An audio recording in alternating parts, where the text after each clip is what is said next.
ចម្លែកផ្លែអារម្មណ៍ទៀតហើយបងប្អូនអើយវីដេអូនេះបាទខ្ញុំជឿថាមុខម្ហូបមួយមុខហ្នឹងគឺ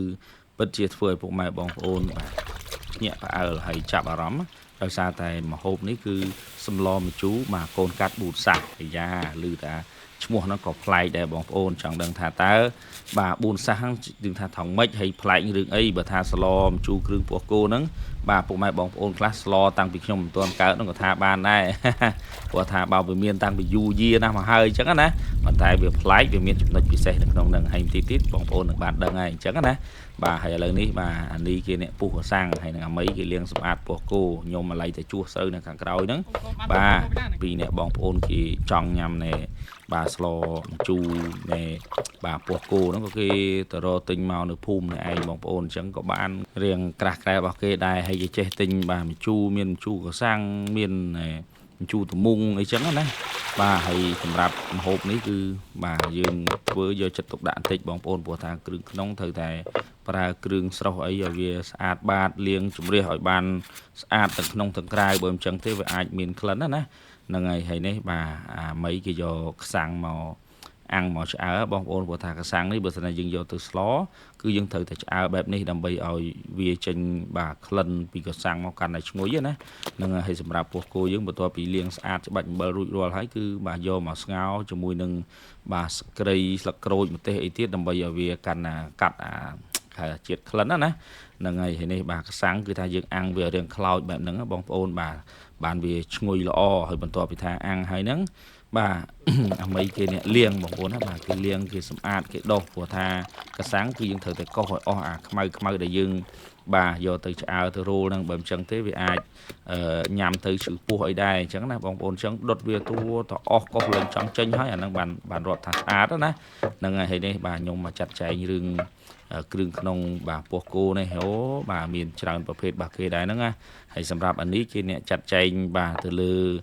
បុកគ្រឿងបងប្អូនណាហើយគ្រឿងយើងឯនេះក៏រៀងច្រើនគួរសមដែរតែនៅពេលដែលយើងបាទចេះជួយគ្នាម្នាក់ម្ដាយម្នាក់ជើងអញ្ចឹងទៅធ្វើឲ្យវាលឿនឆាប់បានហូបណាបាទសម្លម្ជូរគ្រឿងហ្នឹងគឺថាបាទគ្រឿងផ្សំវារៀងសាំញ៉ាំដែរបើថាយើងទិញពីគេស្រាប់មកពីផ្សារអាហ្នឹងមិនអីទេលឿនណាប៉ុន្តែកាលណាដែលយើងបុកធ្វើខ្លួនឯងចេះបាទវារៀងចំណាយពេលបន្តិចព្រោះថា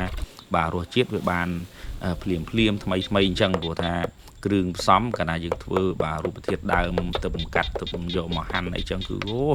បាទឈ្ងុយហើយនេះបាទមានតាំងពីស្ករក្រាមមានតាំងពីស្ករត្នោតអីចឹងទៅបាទហើយសម្រាប់នៃពោះគោរបស់យើងគឺថាយើងយកមកកាត់ហាន់វាចេញជាចម្រៀកបែបនេះណាបងប្អូនបាទហាន់ហើយបាទពោះធំពោះតូចគឺថាយើងហាន់ឲ្យបានជាគេហៅថាកណាត់បែបនេះណាហើយកុំហាន់ឲ្យតូចពេកហាន់រាងធំតិចទៅកណាត់តែហាន់តូចពេកយើងយកបាទទៅមកងាស់នឹងធ្វើសម្លហ្នឹងវាអាចតូចស្វិតអីចឹងទៅវាមិនសូវឆ្ងាញ់ណាបងប្អូនហ្នឹងហើយនេះបាទនិយាយពីមេឃភ្លៀងដល់ហើយបាទហើយអានេះមីខ្លួនខ្ញុំនេះដាក់តែមកងាស់សម្លចោលហ្នឹងគេមកទាញ៉ាំទឹកដោះគោនិយាយរួមទៅខ្ញុំទិញដាក់ផ្ទះដោយសារទឹកដោះគោនេះឆ្ងាញ់ណាហើយនេះជាទឹកដោះគោជាអ៊ូជីម៉ូរីបាទជាប្រភេទទឹកដោះគោផលិតចេញពីទឹកដោះគោស្រស់ដែលមានគុណភាពខ្ពស់បាទសម្បូរទៅដោយកាល់ស្យូមប្រូតេអ៊ីននិងកាកសរសៃដែលជួយសម្រួលដល់ប្រព័ន្ធរំលាយអាហារបានល្អបាទញ៉ាំហើយដឹងមានអារម្មណ៍ស្រស់ស្រាយបាទហើយជាពិសេសគឺមានរហូតដល់3រសជាតិបាទរសជាតិផ្លែឈើចម្រុះបាទរសជាតិ blueberry ហើយនិងរសជាតិ strawberry បងប្អូន3រសជាតិនេះគឺសិតតែឆ្ងាញ់តែម្ដងហើយបាទមេឃនេះគឺភ្លៀងមិនរៀងសោះបងប្អូនហើយ3នាក់ឪកូនហ្នឹងបាទនៅកដាលវាលហ្នឹងនិយាយពីថាពេលខ្លះទៅក៏ភ្លៀងពេលខ្លះទៅក៏ងារដែរតែធ្វើម៉េចបាទជីវភាពយើងមានបណ្ណាក៏យើងរស់ប៉ុណ្ណោះអញ្ចឹងណាហ្នឹងហើយសម្រាប់នៃបាទស្លម្ជូរគ្រឿងពោះគោយើងនេះគឺថាបាទយើងដាក់គ្រឿងឆាមានម្ទេសមានខ្ទឹមបាទមានអានេះណែម្ទេសកច្រាំអីចឹងទៅដើម្បីយកពួរវាណាបន្ទាប់ពីថាគ្រឿងវាឈ្ងុយហើយហ្នឹងគឺបាទយើងចាក់ណែពោះគោចូលហើយបាទយើងដាក់ណែគ្រឿងបុកយើងចូលបន្ថែមទៀតបងប្អូនណាបាទដើម្បីឲ្យវាបាទលាយសពគ្នាបានល្អបន្ទាប់មកណែក្តាប់ចុងភៅគេតម្លាក់គ្រឿងមានបាទម្សៅស៊ុបមានណែស្ករក្រាមមានទឹកប្រេងខ្យងអីតិចតួចទៅបងប្អូនដើម្បីឲ្យវាមានរសជាតិកាន់តែឆ្ងាញ់ណាជាពិសេសគឺណែបូក្រងយើងនេះបងប្អូនសិតតែរៀងធំបាទសិតតែមេអ៊ូអញ្ចឹងណាហើយដាក់ជាមួយនឹងជូរត្មុងបន្ថែមទៀតដើម្បីបាទយករសជាតិឲ្យវារៀងជូរជ្រះអញ្ចឹងណាបងប្អូនហ្នឹងហើយយើងដាក់សណ្តែកដីបាទដាក់ទឹកខ្ទិះដូងឲ្យចូលមកដើម្បីឲ្យបាទរសជាតិវាកាន់តែឆ្ងាញ់ឈ្ងុយហើយនេះបាទយើងដាក់ជាមួយនឹងស្លឹកកទ្រូកបងប្អូនណាបាទស្លម្ជូរគ្រឿងពោះគោដាក់ម្ជូរកសាំងចូលទៀតគឺថាបាច់ទេបាទរសជាតិរបស់វាគឺដឹងតែឆ្ងាញ់តែបងប្អូនព្រោះថាយើងដាក់ ឡើង4សាសហើយអញ្ចឹងណាសួរថាអីញ៉ាំហើយជឺពោះជឺពងមិនទៅអត់ទេបងប្អូនធានាតែម្ដងគាត់ថាញ៉ាំគឺរសជាតិវាប្លែកឆ្ងាញ់ឈ្ងុយជាពិសេសគឺអាកសាំងដែលយើងបានដុតរោលហើយយកទៅដាក់ហ្នឹងគឺអូយបាទបងប្អូនហើយឆ្ងាញ់ណាស់បាយដាំ4កំប៉ុងថ្ងៃហ្នឹងគឺដឹងថាគ្រប់ឬមិនគ្រប់ទេ